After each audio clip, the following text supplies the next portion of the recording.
أصدقائي، شلونكم؟ أتمنى تكونون كلكم خير.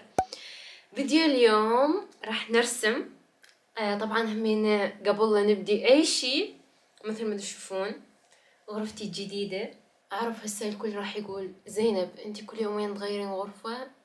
أي أعرف، أني أعرف دا أبالغ، بس يعني صارت شوية قصة طويلة. هذه كانت بالأصل غرفة ماما، وأني نقلت عليها، وماما غيرت غرفتها، أخذت غرفة أخويا، وأخويا رجع لغرفتي اللي قبل هذه، يعني لخبطة. أوكي، أنا أخذت هذه الغرفة. الغرفة هذه الحلو بيها الإضاءة، بيها شباكين، منا واحد ومنا واحد. لما نشرتها على الانستغرام وقلت لكم إنه أني راح أغير غرفتي وكذا، أغلبكم كتبوا لي إنه يردون روم تور، راح أسوي لكم روم تور طبعا بهذه الغرفة. أحس هاي الغرفة شوية سوفت أكثر من اللي قبلها. قبلها كانت كلش دارك، يعني بنفسجي، ألوان بنفسجي وأزرق، ولوحاتي كانت كلها معلقة هناك. هنا فضلت إنه يكون الموديل سيمبل، يعني أبقي الحياة شوية فارغة. مثل ما تشوفون هنا مالتي درع مال اليوتيوب ومراية لوحة. يعني ما عندي هواية بعد أشياء ناوية أعلقها بالغرفة، بس لوحة اليوم راح أسويها شي يليق على ستايل الغرفة. فأني لقيت توتوريال على اليوتيوب رسم اللوحة منظر طبيعي وبيها كوخ وشجرة، ومناسبة للموسم الخريف. راح نرسمها سوا اليوم على هذه اللوحة. هذه اللوحة دائرية، راح نرسم المنظر على هذه اللوحة وأعلقها هناك. ما أدري لو أعلقها بغير مكان، ما أعرف شنو راح أسوي بالضبط، بس راح أرسم على هذه اللوحة الدائرية هنا. ويس، أتمنى تستمتعون بفيديو اليوم، ولا تنسوا تحطون بيج لايك لهذا الفيديو، واشتركوا بالقناة إذا بعدكم ما مشتركين.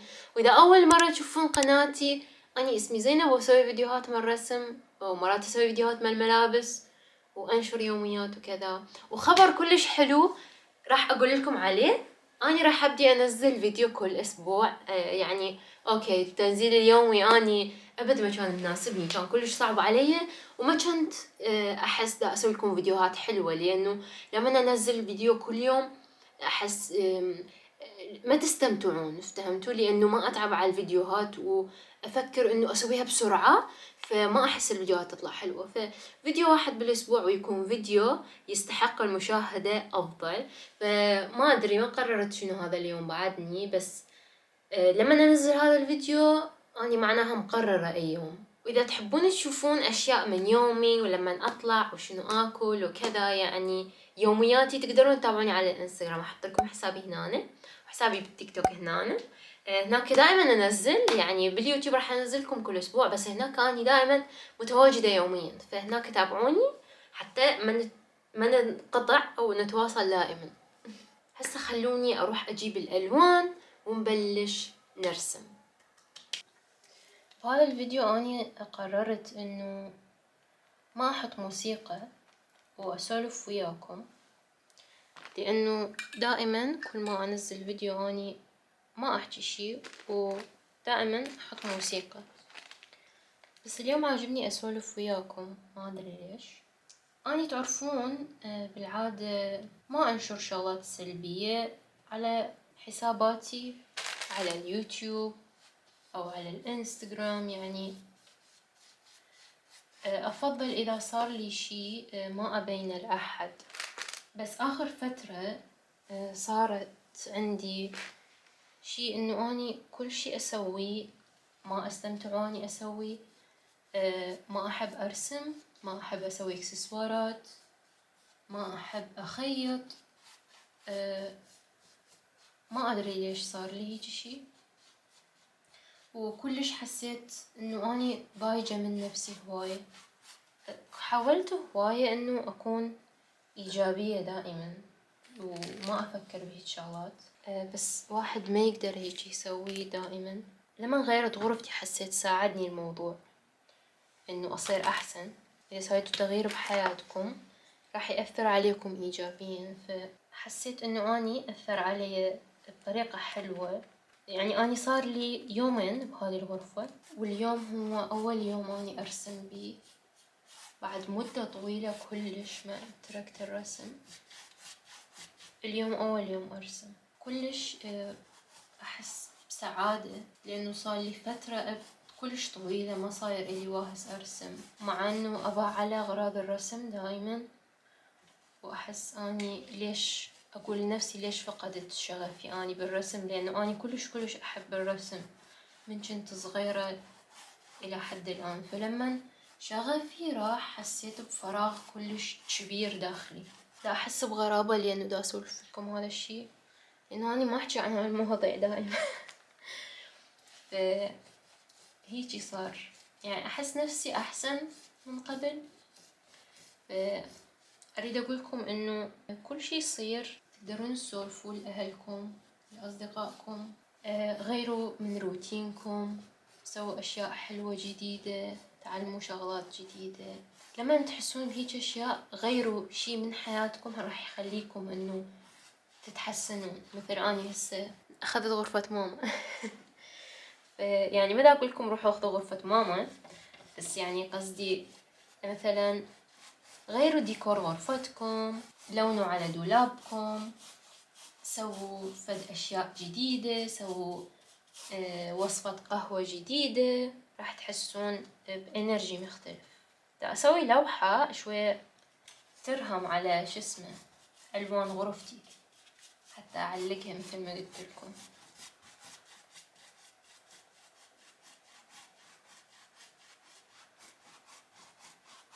راح أحط شوية بياض بالوسط حتى يكون ترانزيشن بيناتهم. كلش حلوة طلعت الألوان، حبيت أني. هي اللوحة اللي شفتها أني على اليوتيوب مرسومة على مربعة، بس أني حاليا ما عندي لوحة فارغة مربعة فرسمتها على هذه. النكست ستيب عندنا جبال، فخلينا نسوي جبال، بس أني راح أسوي جبال مو مثل ما هي موجودة عندنا بالفيديو. بعد بالفيديو مسويتها كأنه رصاصي، أني ما حبيت، راح أسويها شوية على بني، يعني أحس تطلع أحلى. يعني أني سويت هذا اللون بس أحس مو لون جبال.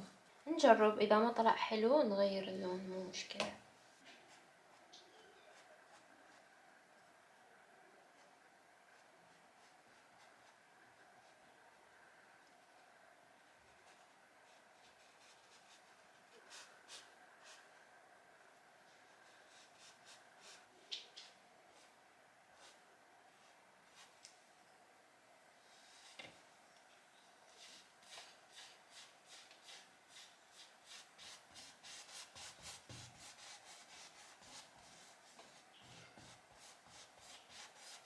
أريد أفتح الشباك على مود تهوية، بس عندنا جيران دا يسولفون هواية بالحديقة، دا يطلعون هواية أصوات، فما أقدر.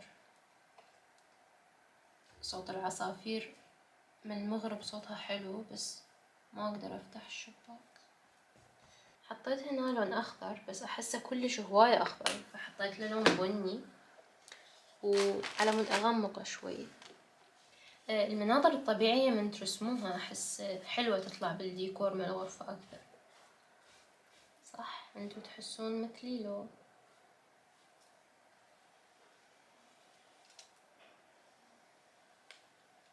اكتبوا لي بالتعليقات أنتوا إيش قد أعماركم، لأنه أكو متابعين عندي كانوا متابعيني من سنة 2017 تقريبا، يعني من أول ما بلشت يوتيوب وكبروا وياي، فكلش صار عندي فضول إيش قد صارت أعماركم، متابعيني القديمين خاصة، لأنه كبرنا سوا لما كنت أني أروح للمدرسة، أغلبهم هسه بالجامعات أعتقد. اكتبوا لي أنتم من المتابعين جديدين لو القديمين حتى أعرف.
اللوحة محتاجة بعد تفاصيل، هي المفروض أكمل الحشيش وكذا، أسوي بيه صفارات، بس عندي طالعة أخوي خابرني قال لي راح نروح المكان حلو، فمضطرة أني أنهيها بهذا الشكل. هسه راح أعلقها هناك ونشوف شلون راح تصير.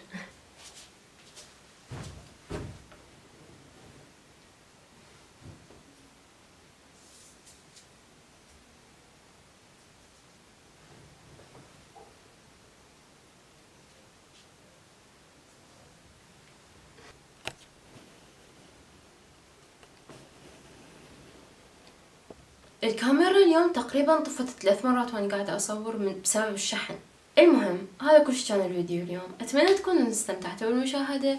اذا استمتعتوا بالمشاهدة حطوا بق لايك لهذا الفيديو واشتركوا بالقناة اذا حابين تشوفون الفيديوهات القادمة اللي راح انزلها على القناة، واقترحوا لي جوا بالتعليقات فيديوهات حابين اسويها، فيديوهات رسم او رسمة حابين ارسمها. تقدرون تدزوا لي بالانستغرام الرسمات اللي حابين اجرب ارسمها. ويس احبكم اني كلش كلش كلش كلش كلش هواية، واشوفكم بالفيديوهات الجاية. باي باي.